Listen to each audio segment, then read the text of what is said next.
Hi, everyone. Hope everyone had a good weekend. Alexander, Hugo, hello, Ryan. Hey, Coach. How are you, buddy? Not too bad, mate. You? Nice long weekend?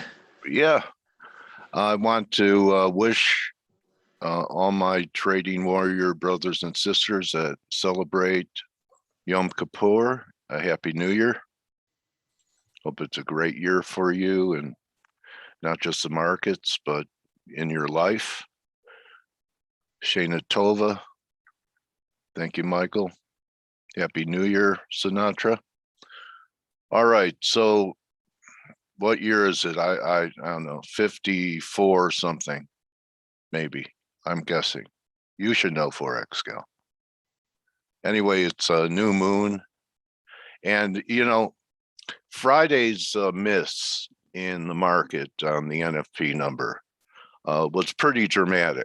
So I know gold had a great day and risk on was flying. But to me, the thing that really stood out to me, and I talked about it right after the release, was what the 10-year did. Okay. And the 10-year put in this candle. So as weak as the number was, I thought that was kind of a standout reaction to, weakness in the employment report. And here we are now back at the top of the range here in the 10-year. Yen's getting a pop on it. So, I mean, all the correlations with it. What else is the correlation with the higher yields? I think Tracy Schuchart says it's all about yields, right? So when you have yields rising, getting this pullback in gold, not great follow through from last week's action. I actually thought we might do a little better, maybe trade 1840, but maybe this was enough to shake out all the bears first. Perhaps we get one more pop up, but this could set up the break to buy at 1760. I'm going to be interested to see where silver. I have a better handle on where I want to buy gold than where I would want to buy silver. So I'll key off of gold once we're, I think we could be $50 lower here, 1760 or so. And if the end's going to go, it's got this, channel up here that could take it to 112. All right. So what else doesn't like high yields? I mean, it's not down hard, but the tech stocks don't. So we'll see what happens here. There is an old expression that I get confused every year. Is it sell on Rosh Hashanah, buy on Yom Kippur? Or is it buy on Rosh Hashanah and sell on Yom Kippur? So I think with what yields are doing, I'll go with the first one. And the Dixie, if you're a dollar bear, I really wouldn't want to see it trading much over 64. I still think that there's more left down to about 91, but it looks like we're going to get some type of pop here. Perhaps it's good for more than a day, but you have to respect how Euro's holding up compared to cable still.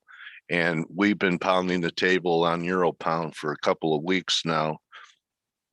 Been talking about 87 being viable. Still looks viable to me. Okay. And something else I want to point out that I understand the bullish argument in oil, and we had some damage done because of the hurricanes last week. But when you look at the daily compared to risk, use S&Ps, we have successive new highs in the S&Ps. And now we have, I guess you could even count this as 1, 2, 3 lower highs in the energy complex. So, something to consider. It's acting pretty weak. And so, economically, both the precious and economically sensitive Dr. Copper is down. So to me, it almost feels like if yields are starting to go up and we start closing over 136, it measures up to about 160. You could call it an ascending triangle, an ascending line, flat top. You just take it's just arithmetic. You take the 23 pips from the low and tack it onto a breakout, it gives you 160. So yields look higher to me, guys. You get a weak employment report, and yields, if they ever had a chance to break down, it was last week with that number.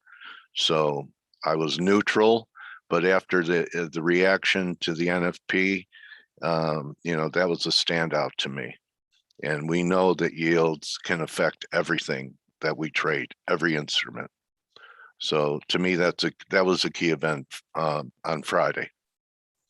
And Brian, what do you think? I know you follow the yields and yen. Does this look real to you? Yeah, I mean, that was the standout thing on Friday. FX was moving, selling the dollar, and yields weren't. And yields weren't moving Yeah. the same way, par the spike lower. Yeah. And the longer it went on, the more I was looking at it thinking, the dollar's going to turn back here. The market is going, yeah, this is a bad number, but some jumped on the wages being high as inflationary, but there's still skews in there between the different levels of pay that are in the market and not in the market. Low level pay jobs are not in the market at the moment because of the virus lockdowns, blah blah blah blah. But yeah, it was the key thing. I mean, the trade I missed was dollar CAD. I've been speaking about that when the two big options at 125.50 and 125.00, and I was hovering around hitting 125 for a long, and I missed it, and then I did it again, and here we are now touching 126, and instead I'm in a euro short, euro dollar short from 1898, and it's 30 pips in the money. Okay, so I look at Canada here. If we hold this level, I see a 1 here, Ryan. I see a 2 here. Maybe we're going to make a move to 31. Yeah. If the dollar turns up with a band. And a few weeks ago when we were topping up here in the dollar, I thought that we could get down to 91. But when you're working a narrative, it's a narrative. And you always say to yourself, well, where would the narrative shift, at least short term?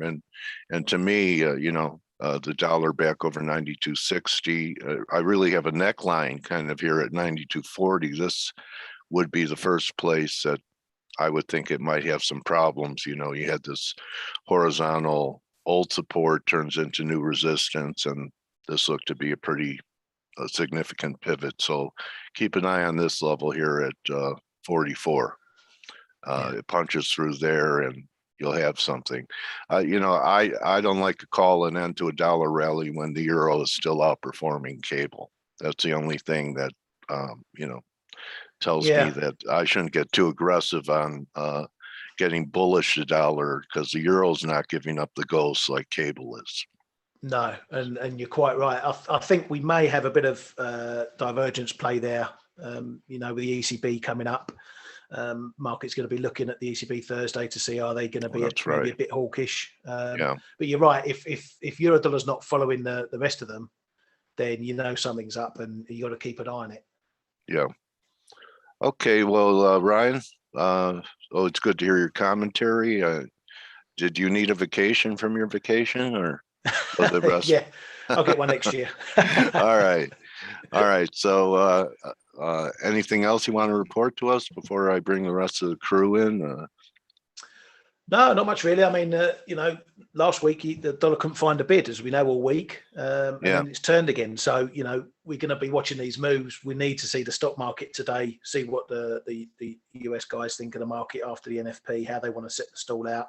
But again, you can't trust anything you see. We could see cable dipping down to 137s. We could see euro dollar falling. We could see the dollar getting a decent bid this week, and then we start hitting some of the more solid levels, and it all turns around again. So don't get married to any of these moves, because we've seen it time and time again. You get married, and then it slaps you in the face. And look at TLT, which is a proxy for the long end of the market. Just rallied back to this breakdown here a week ago, and rolling over. This was a much weaker rally than the short-term stuff. So this looks pretty negative to me. And, we higher yields, I think we're going to be talking about them this fall.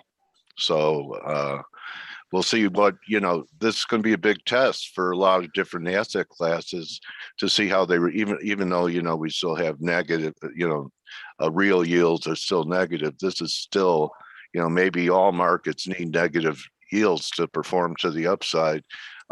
If we break down in TLT, maybe the yields won't be as negative. Maybe they'll get to neutral, because I think we're only, what are we, minus 1% real yields.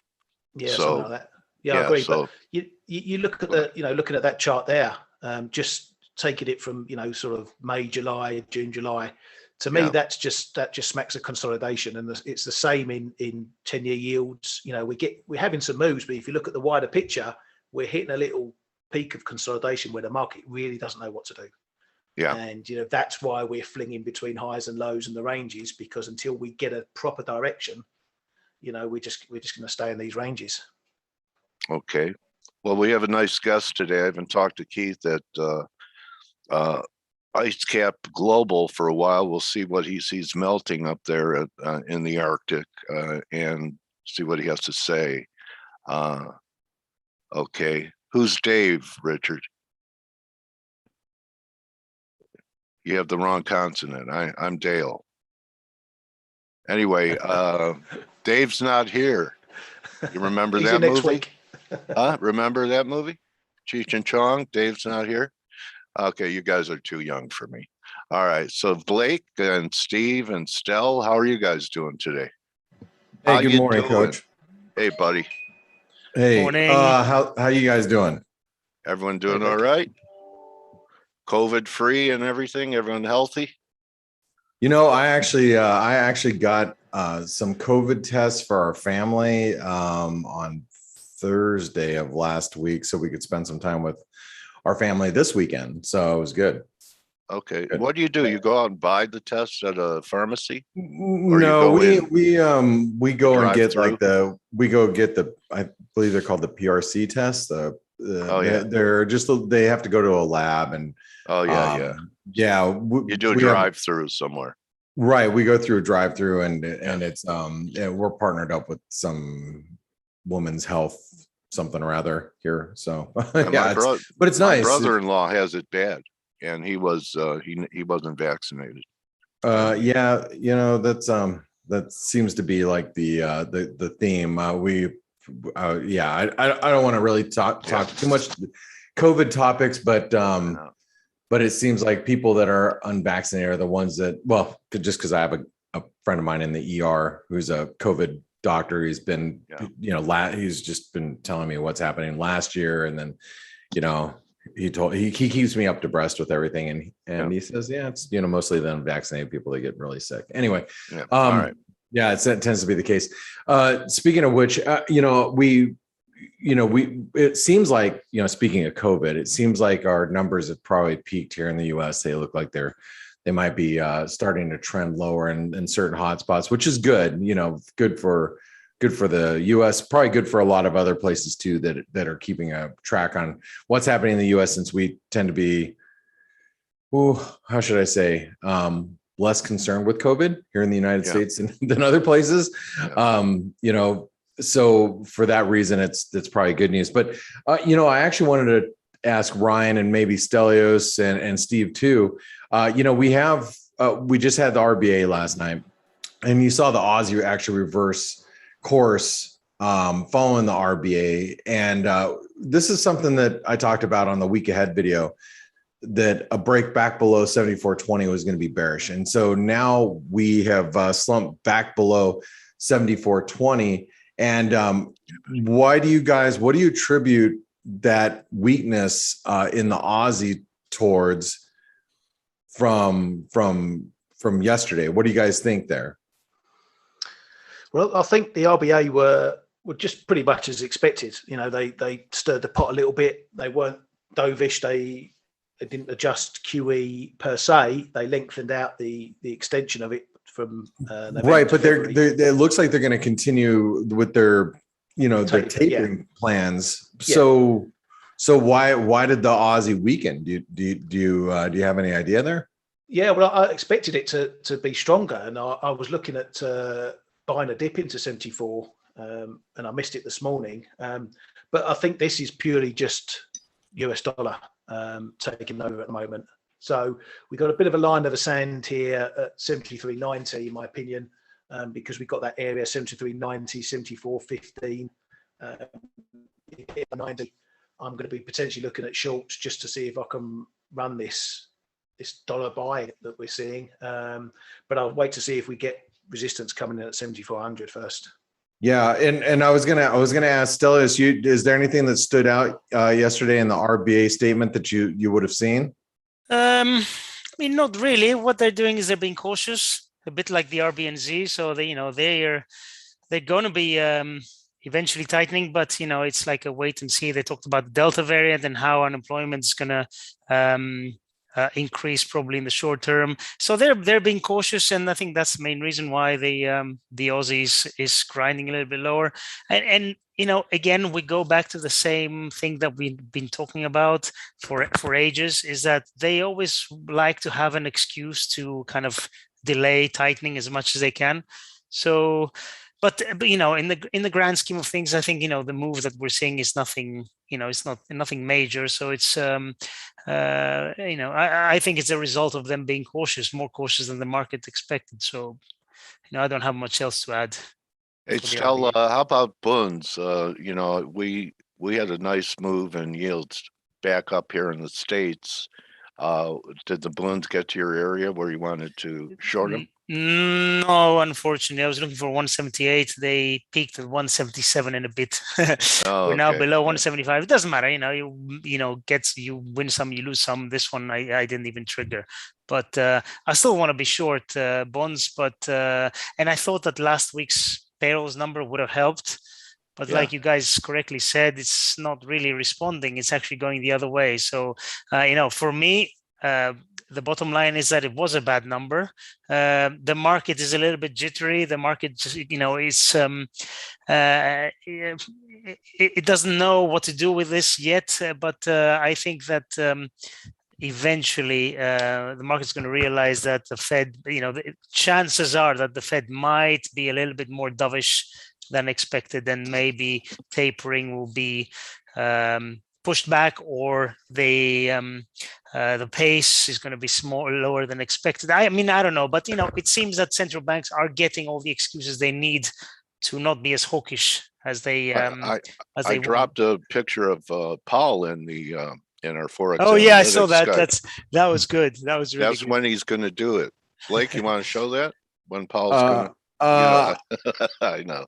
Forget it. Yeah, I'll pull it up in just a little bit, but the thing I'm gonna go back to the Aussie because Michael said most of the Aussies still in lockdown. They expect lower economic activity. That is true. As I mentioned in the week ahead video, I talked to the guys in Pepperstone Securities, and man, they seriously are in some serious lockdowns. This is one of those times that I look around and you think in certain countries you go, well, I'm losing my freedoms here, and I mean Australia has really been in he says it himself, draconian measures for the last couple of years. That people can't even go into into his home offices downtown. They've got the whole city walled off. Pretty crazy, right? Alan said, we got to pay attention to the iron ore prices, and actually, if you could pay attention to iron ore, or even better yet, in my opinion, if you take a look at copper. You take a look at copper, and where is my damn copper? It's up here somewhere. Okay, here's copper, and we got a nice little head and shoulder pattern playing out. You know what I mean? And so, copper probably is going to play back down towards, this, I would say 410, 408, somewhere down here. And that's going to, obviously weigh on Aussie as well. Going to the dollar, and Ryan had mentioned the overall dollar strength. We were on the Face webinar on Friday following the jobs report. I was looking for a short in the Aussie, or a short in the euro at 119.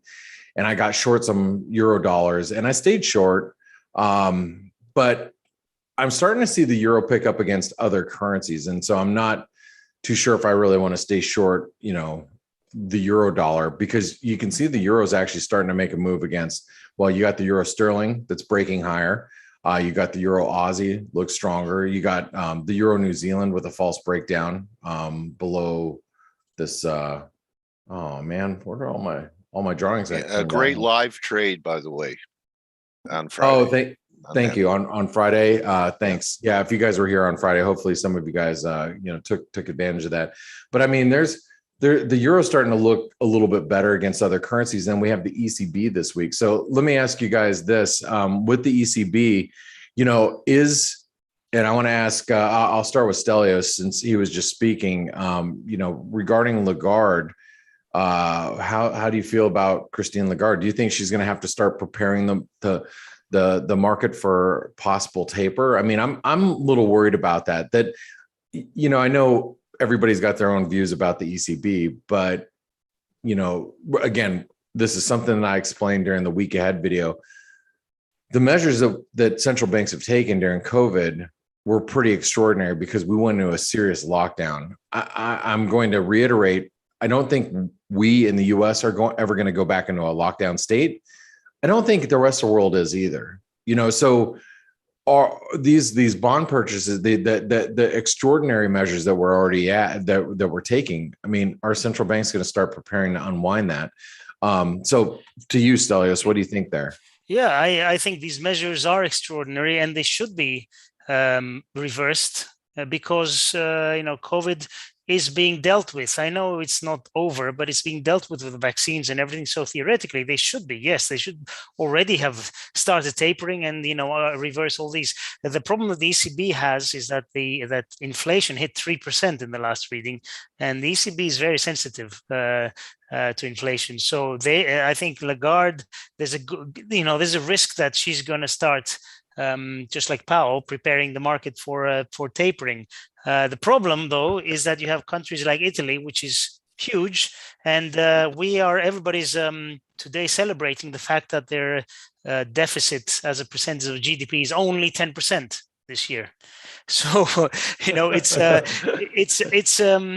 a tricky. The European Union was always a very tricky project because you have so many countries of different character and such a variety of countries put together in a single currency and a single union. But I think to answer your question, I think that chances are now rising that Lagarde is going to start preparing for some kind of tightening or basically tapering of these extraordinary measures. Yes, I mean inflation. It was a huge print for ECB for EU standards. That is.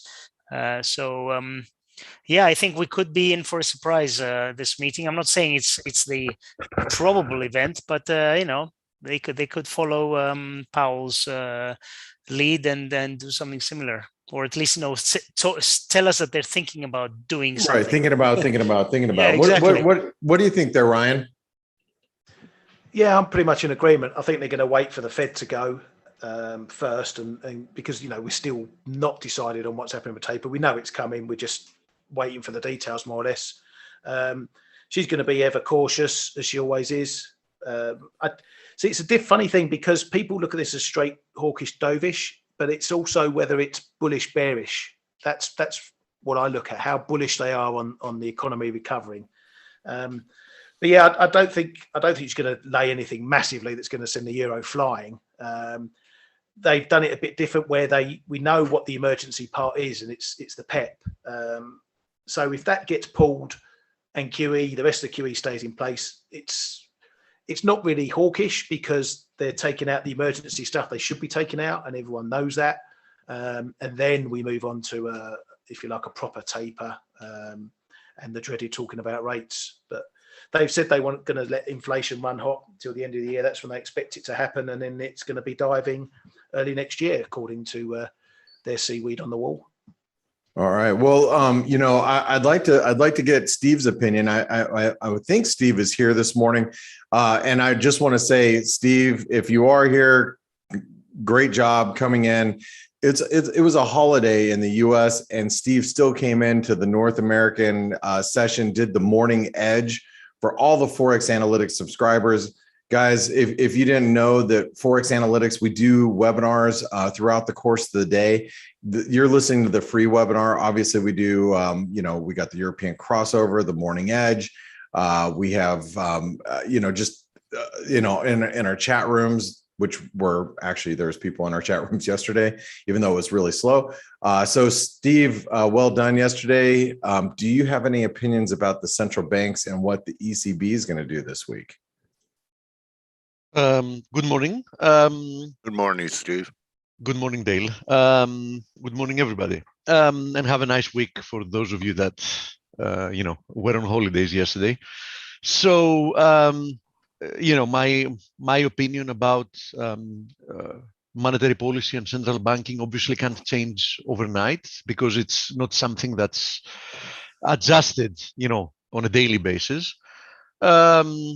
I do think that all central banks are going to try to pretend like they want to do something. So I do believe they're going to go into a tapering cycle, but I believe it's going to be extremely underwhelming and slow, and it's never going to be completed before they have to step on the gas and increase quantitative easing in this case again. So of course I can't guess what Lagarde is going to say. I'm pretty sure that she will do her best to remain as dovish as the situation permits. I also believe that the political situation in Germany, and that goes back to the commentary from Stelios, helps somewhat with the ECB in general being even more dovish than it was allowed to be in the past, because I think it's a matter of time to. Yeah, Yes. Merkel's numbers are way down, like 20% on the polls. I mean, Merkel has already run her cycle as a head of state, and things are shifting there as well. And as you've also seen globally, the shift for some reason is everywhere in the direction of more loose fiscal policy, which requires a looser monetary policy, because we've completely even stopped keeping the pretenses that central banks are not doing debt monetization. That's exactly what they're doing, and we can't even hide it anymore. So in order for you to have a looser fiscal policy, you just need the central bank to be buying your debt. All right. Well, thanks, Steve, for your opinions about the ECB and about central banks. And it's going to be interesting to see the next time we run into a big economic issue, post-COVID now, because central banks are just not going to be prepared. They're not going to have the ability to loosen. And you may end up being right. They may end up buying assets forever and ever and ever and ever and ever in a day. So that might. I don't think it's going to be forever, Blake. At some point, I think the music is going to stop very abruptly, because there will be no alternative, and that's the day I'm afraid of, to be honest, because it's the political convenience, and I've explained before how political central bankers are, to, when you can't avoid the pain, to just postpone it for the future. But, whenever that future comes, and it will come, the pain is going to be unbearable, literally. Yeah. Just because we will have postponed the therapy for decades. Right. Yep. Yeah, this is true. So, hey, really quick, I know, Dale, you're about ready to go into your interview with IceCap Global. I just want to mention, guys and gals, if you haven't visited our webinar sponsors, make sure you do so. We partner up with Pepperstone Securities, but Forest Park FX are the ones that make sure that we could do this webinar here for you daily. There are a couple different programs you can do with them. You can try to get Forex Analytics into our reimbursement program, but you can also try to get cashback rebates too. It's something, if you haven't done so, make sure you do that. Chat with them right here on our website. You can go directly to them on Skype or send them an email. Brokers at Forex Analytics is the one that they address and they answer. So make sure you visit them. They're the reasons why we can continue to broadcast this for you guys for free. So Dale, I want to say have a great interview. And for you guys, Steve, well done yesterday. Stelios, thanks for being here. Ryan, thanks for being here as always. And your thoughts, you two guys about Europe. And what a team. Thanks, Dale, for always being here for us every day. So I'll see you guys on the Morning Edge in about 45 minutes. Call me unreliable. I'm not though. But anyway, Keith, welcome back to Face. Great to have you. I don't know how you got out of the rotation. I love your work. Waiting to hear you say hello. Hey Dale. Good morning, everyone. How's everyone doing? Keith. Good. Yeah. It's been what's it been, about a year or so, Keith? I think so. Has anything happened since we've been away? Good one, buddy. You want to share your screen? We've had it's a green box. Let's see. I was just going to do a video. I don't have a pitch book put together for you this morning. I thought we could just talk through some things. Okay. All right. Do you want to use your video cam, or you have a pandemic haircut like me? Here we go. There you go. Good. Okay. How's that? How do I look, everyone? Yeah, I could run around to the different markets. Where do you want to start? It's been a long time since you and I have talked. So I'm curious, we were talking about that, it was over in the bond market, and really the bonds have been poor performers. I thought Friday's standout was the reaction in yields on a very weak number. Yields still ticked up. So to me, that was a standout. What's on your radar? What markets are you focused on right now going into the fall? Well, at IceCap, so we're a global macro firm. So, 10 years ago, I launched IceCap, and, global macro wasn't that cool, so to speak. And it seems like, increasingly now every year, quarter, a month, people are starting to, figure out that things are a bit odd out there in the investment world.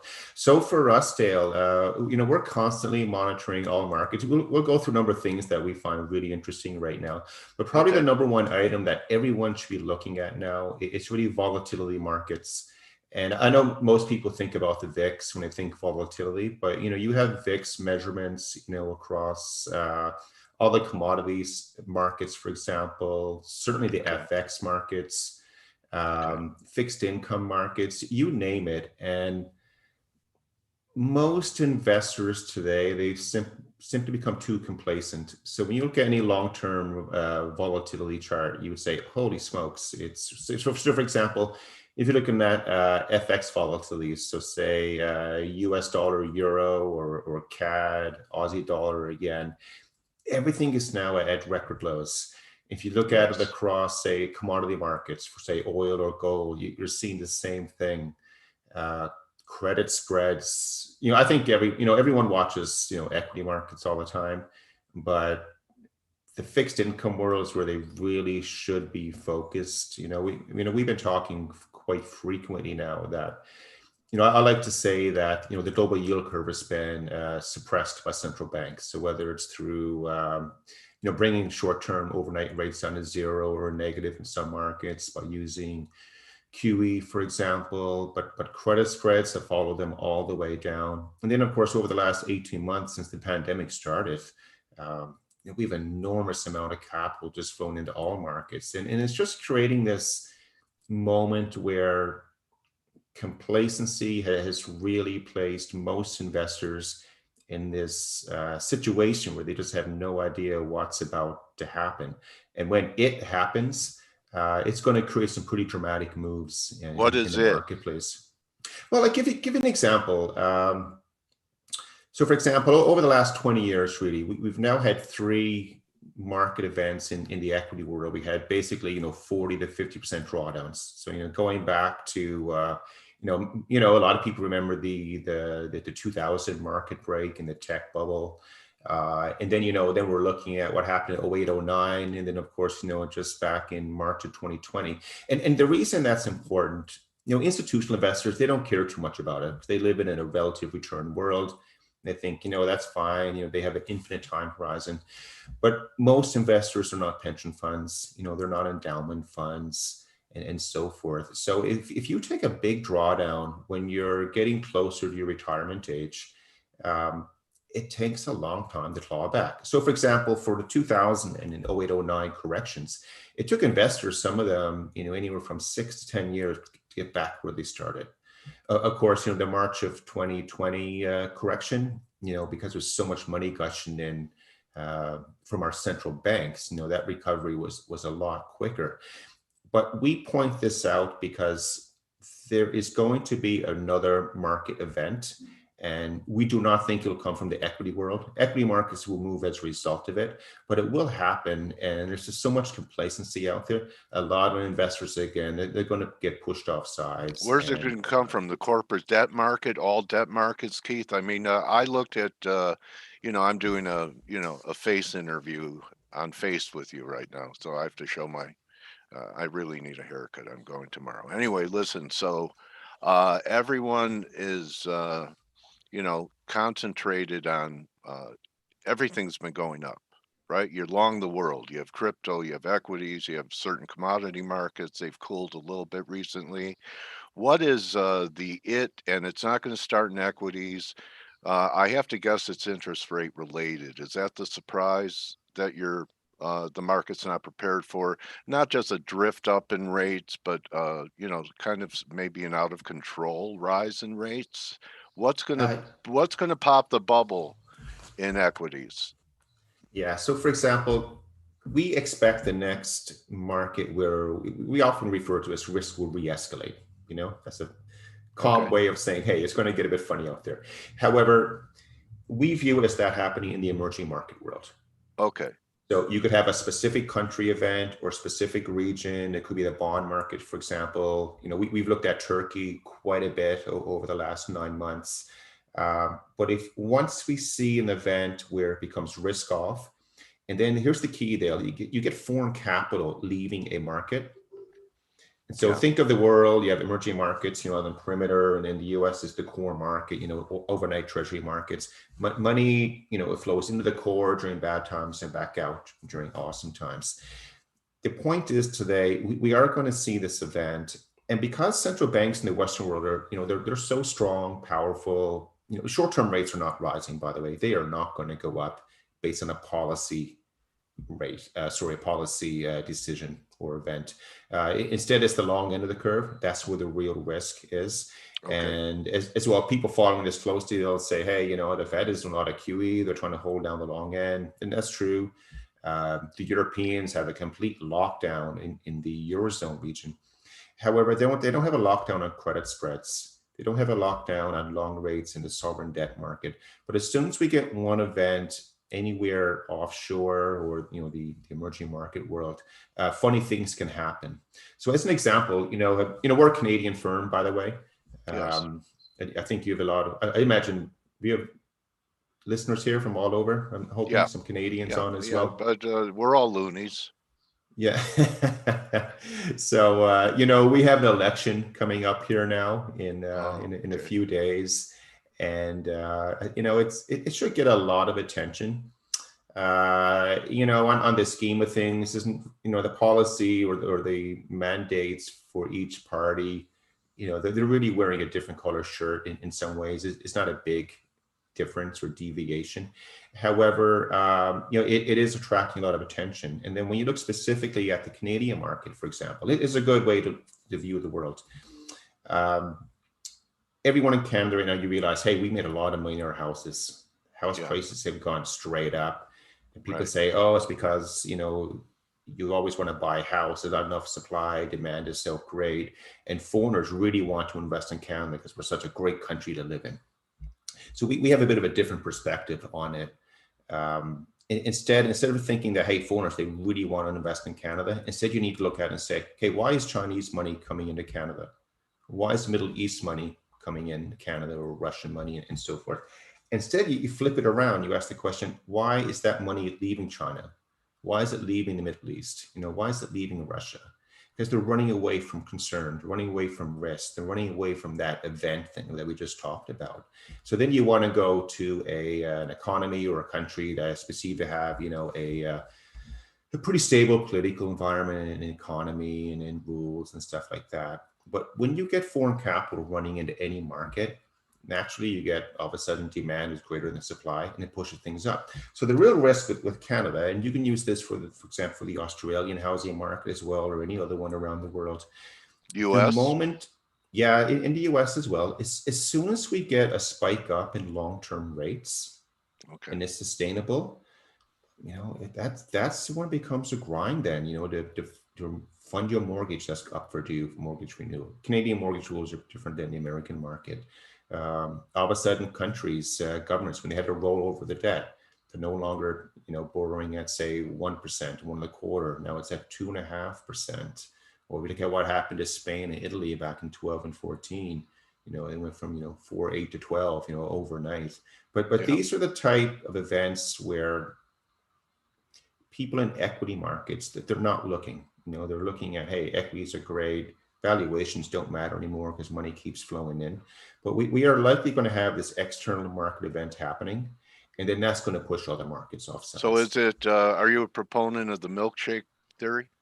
That this is going to, if it's an emerging market problem, that ends up really giving jet fuel and the dollar a boost, which is deflationary, and we get a huge move to the upside in the dollar because it's become a safe haven instead of the most hated currency on the globe? Yes, the potential for the dollar to surge higher is quite high.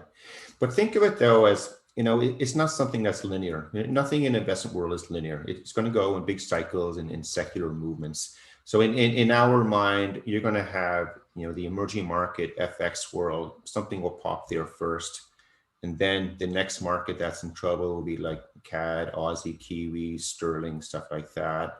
Then you have Euro and Yen. And then, by this time, everybody in the world, they want to hold dollars. Remember a few months ago, everyone was talking about crypto. So my mom, who's not an investment person at all. She's in Dogecoin? She was asking me about the dog coin and everything like that. Yeah. However, but think about the euphoria around that market, or the euphoria around, say, the tech bubble, and whatever one you want to look at. We think there's a very high probability that will happen with the dollar as well. So for example, and you're going to use like say the DXY level, the DXY is what, 93 this morning, I think here. Yeah. Just DXY shooting up to 98, 99. It just, the world starts not to work very well. All of a sudden you get a market event, it goes to 105, 110, that's what you're looking at. And pretty soon you figure out, holy smokes, the world needs dollars to survive. And there's just not enough of them out there, despite all the, sort of the mainstream media stories. Can you explain that to our viewers, Keith? Because people are seeing all the fiscal stimulus and everything the Fed's done. And it would seem like you would have a wheelbarrow full of dollars and people would just, like in the Weimar Republic, just dump the currency and hold on to the intrinsic value of the wheelbarrow. So can you explain to people why there could be or already is a dollar shortage in the face of the Fed, and fiscally what we've done with rescue packages, et cetera? Yeah. So first of all, what happened in Germany back in the early part of the century? They didn't get hyperinflation. Last century. The last, well, I think we're there. And look, they dragged me kicking and screaming into the 21st century. So yeah, I know. I understand. That's right. that's the vintage that I'm still living in. I was really cool in the 90s, by the way, and in the 80s as well. But with Germany though, and a lot of people that they don't quite understand is that hyperinflation happened in that market, in that economy. Not because they were printing money. They printed money because they weren't able to borrow anymore. So they weren't able to attract any more foreign capital coming to the market. So as a result, they had to print money. So there's a big difference with saying hey, if you're printing money, you're going to have inflation. Because if that was the case, I mean, the Europeans would be up to their eyeballs in inflation right now. Because, you know, they've been doing it more than anybody, you know, since the 08-09 crisis. And they can't get any inflation in their system, you know, based on the measurements that you're using. Same thing with the Japanese, or the same thing. As long as you're able to continue to borrow as a sovereign state or nation or government, you're going to be, you know, you can continue to roll over your debt all the time until it doesn't matter. And that's the big point here. Going with the whole dollar story, for example, and, you know, demand versus supply. Let's just use the U.S. as an example right now. You know, there's been a lot of QE in the American system, and the same thing up here in Canada and all that for matter. You know, and people will mistakenly call that, you know, their money printing. Indirectly they are, but they're not really doing it. So, you know, a lot of people know this already, but if you don't know, this is what happens. The U.S. Treasury, they will issue Treasury bonds or bills. They're going to borrow money. The primary dealers buy it directly from them. So JP Morgan will buy it from the Treasury. JP Morgan then will immediately turn around and sell it to the Fed. But the Fed then, they do not give JP Morgan any money back. Instead, they'll credit JP Morgan's reserve account at the Fed. So the only way for JP Morgan to stimulate the US economy, because of the QE that took place, is that JP Morgan then has to lend on the reserves that are in the bank, that held at the Fed. So JP Morgan, Bank of America, you know, you go through all these guys. And what's really interesting, if you look at loan growth in the US economy ever since the pandemic started, you know, it continues to grow slower and slower and slower. At the same time, when QE is going up this way, same thing in the Canadian market, the European market, the Japanese market.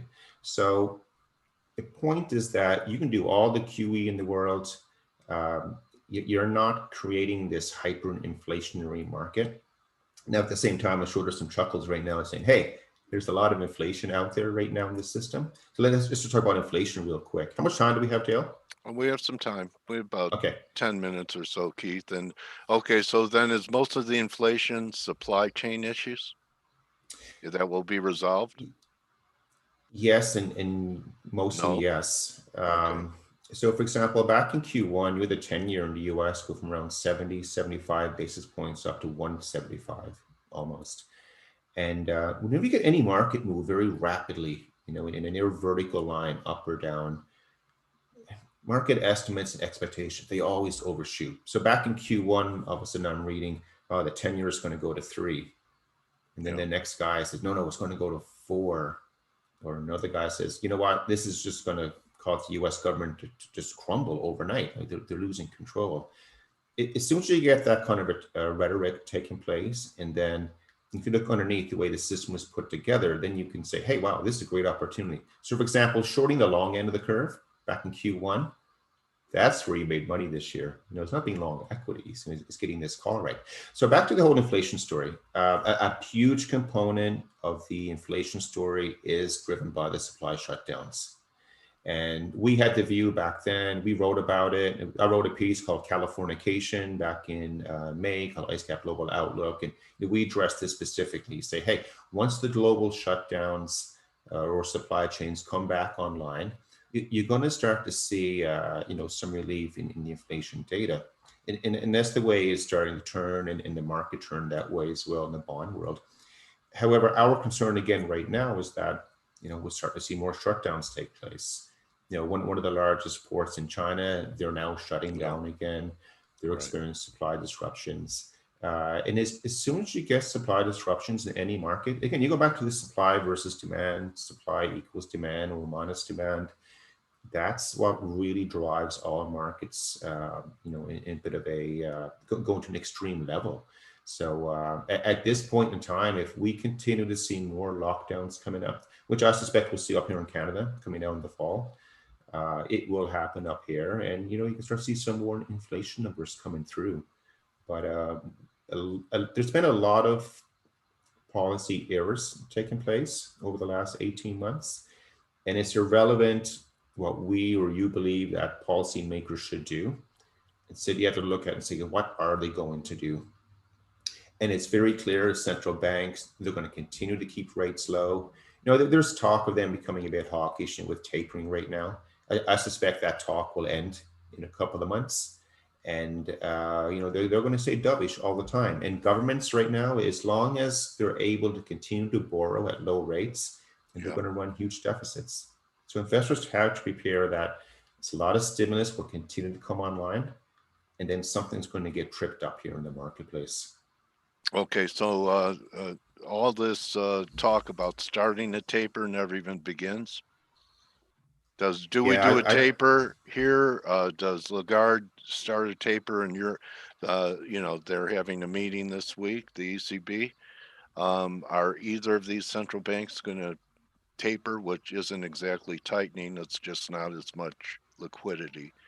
Yeah, that's a good way to. But everything, it's really, it's the rate of change, right? So if we get a slower rate of change, then it is sort of less liquidity coming in.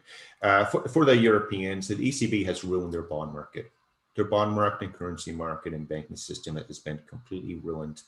They may try to talk about taper, but it is highly unlikely they will ever get to the moment in time where they're going to be able to taper.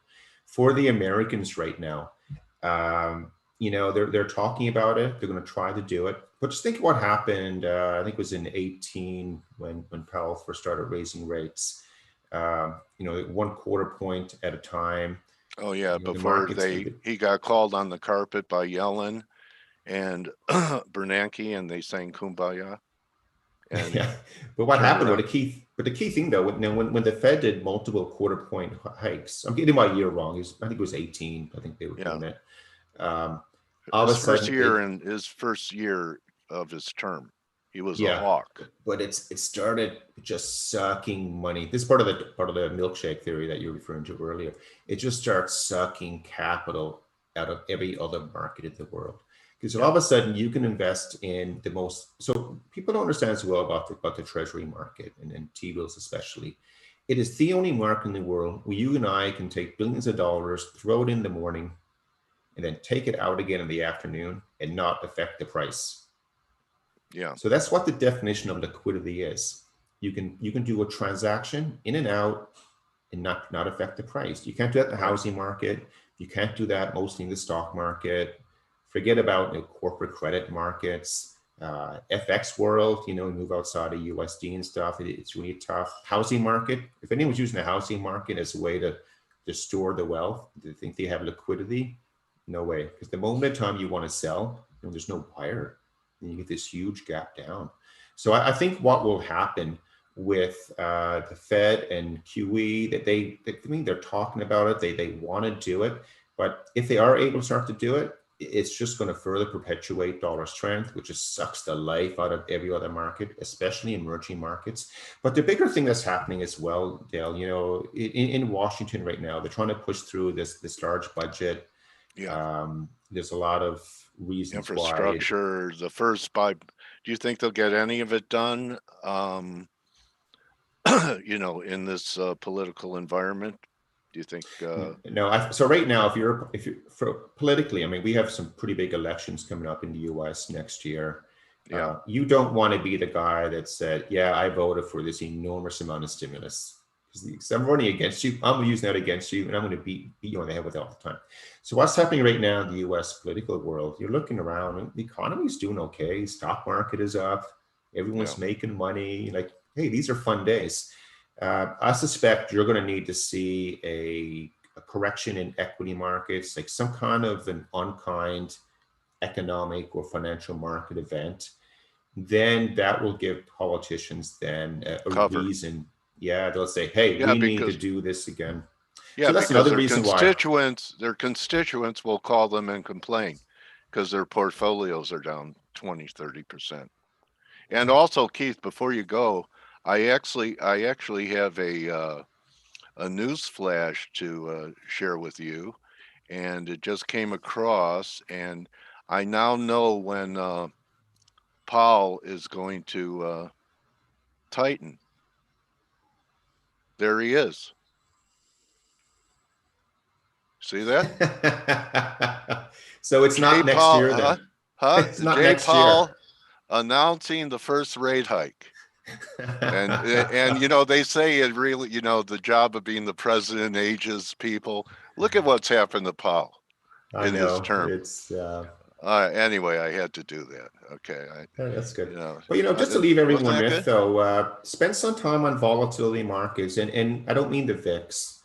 The world is now perfectly set up to get a pretty strong reaction to an increase in stress. And we're not bear. So for example, we can tell a pretty good story about what's wrong with the world and what's dangerous in the world, but don't misinterpret that as ice capping and bearish on equities. So we're at what we call like a neutral kind of weighting in our equity world, but equities will certainly come off if we get an event coming up. But you have to understand that the risk in the world today, it's not the equity market. There's always residual value in the equity world. As soon as the bond market experiences stress, then you get permanent capital loss. And permanent is permanent. It's gone. It's wiped out. All right, I got to think ask you. Then I have to bring up. I have to share my screen one more time, and you're an expert. Explain this to me, okay? I want to show you two charts, okay? I want to show you. Where is it? This. Okay, I want to show you. Let me get this out of the way, and you tell me, because I've been asking a lot of people, and it's about junk, and it's about investment grade. So here's the HYG, the junk, right? Pressing the highs. And here's investment grade corporates. They look like they're rolling over. Why is money flowing more into junk, which is a lower grade, higher risk instrument, than into investment grade corporates? Is it just because they get a better yield? Is that the reason? Yeah. So for the uninformed, like dumb money wants a higher yield, and they don't know the higher the yield, the higher the risk. So I had this conversation with the Bank of Canada there a couple of years ago, and I said, "Hey, are you guys comfortable with socializing the bad debt problem?" To which they didn't really appreciate the question. So, okay. However, but this is a perfect example of it, Dale. So think about the most conservative investor in the world. A few years ago, you were buying term deposits or GICs here in Canada. You were making 4 to 7% on it, and you were able to have your very comfortable lifestyle. Now, all of a sudden, with those same investment options, you're down to basically 0%. That's where you are. So then your bank says, well, let me introduce you to the investment advisor. And they say, hey, yeah, we can get you 4, 5, 6%. That's easy to do. Yeah. And they say, is it safe? And of course, the response is always, yeah, of course it's safe. Everything is always safe. Everything's safe. So all of a sudden, though, you have the most conservative investors in the world. Now they have all their money tied up into high yield or junk bonds. Preferred shares are hugely popular up here in Canada, where they're buying dividend paying, equities with high yields on them. So all of a sudden you have the most conservative investor in the world. It doesn't matter if they're Australian, American, German, Italian, you name it. All of a sudden they have this full on with a risk on investment portfolio. And then you get that market event happening. It's pretty tough. So like, for example, March of 2020, there were a lot of really tough conversations out there where investment managers had with private clients, and some people were down 30 to 40% in a matter of days. Yeah. And granted, the recovery did take place. However, that's only with hindsight. So at the time, you had what's lost in the industry, and it's a real shame. Investors are people too. We really are, and there's very little sympathy or empathy for the private investor these days. And so we had the pandemic striking back then. People were concerned about everything from healthcare perspective, really social scare. Yeah. And then all of a sudden they look at their retirement portfolio and it's just whacked in half, and they're saying, I thought I was in the safest investment ever. So, now we're back to that moment again. Another thing to look at, I would look at credit spreads, and, HYG, J&K, I would look at as well, but look at credit spreads. And what was interesting, equities were down a few percent there a couple of weeks ago. And then they started to recover, but credit spreads didn't recover. Credit spreads, were staying wide at the same level. So there's lots of clues out there. You know, Yeah. you don't need to be absolutely terrified of equities. However, be prepared for a down step coming up. Why And not buy then- some insurance? I mean, we buy insurance for our homes, fire insurance, not because we hope there's a fire. Yeah, that's a great point. I mean, Yeah. you hope you never have to collect on it. Yeah. But you know, there's lots of People say it's a waste of money now, Keith, to hedge your portfolios. Well, it's affecting my performance. That's true. But what we're finding though, so we have new investors coming to us all the time. And all the investors coming to IceCap, they're engaged. They know things are a bit funky out there, or they really know things are funky.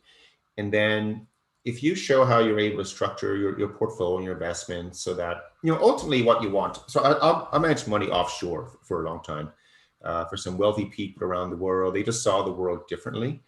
None of these investors were all invested in the equity market. All they wanted was consistent returns like this. They didn't want that. They don't want that 2000 drop. They don't want the 0809 drop. They definitely don't want the March of 2020 drop.